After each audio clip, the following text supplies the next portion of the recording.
Ahoy. Hoi, goeiedag. Waar staan we hier? Oh, ik ga een mooie iglo maken. Bist u erbij komen om zo'n iglo te maken?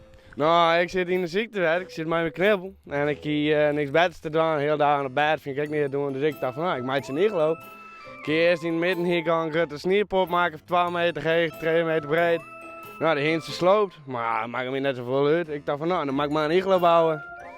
Dus, Toch meer iets van ben? ja, Een sneeuwbjatje. ja, eigenlijk wel, maar iedereen in de band, het zo vaak is het ook net, sneeuwen. En hoe was het maken dan? Ik vraag je me. Tja, hier ga ik een bakje.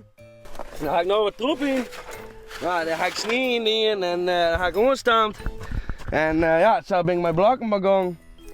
En ja, het staat aan. Waarom ben? Ja, het is zeker warm en het is warmer dan boeten. En het stoeltje zou ik erbij zetten. Ik kan eigenlijk 6 personen in.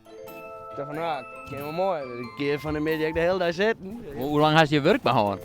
Ik ben van de juiste middag met 4 uur ben ik begonnen. Dat zei je door, ga ik een hapje eten horen. En toen ben ik verder gegaan tot 9 uur met een paar vrienden. Toen dacht ik van de morgen, nou, dan maak ik maar verder, want het dak maakt er wel op natuurlijk. Ben je net bang dat het werk aan al je voor niks best is? Ja, misschien wel, maar ja, ik had er zelf eigenlijk ook een hoog willen van horen. Dus als dat ding aan het smolten is, ben je dan in huis kwijt of? Nee, ik weet het je door, dus dan kijk ik altijd op thuis komen met hem.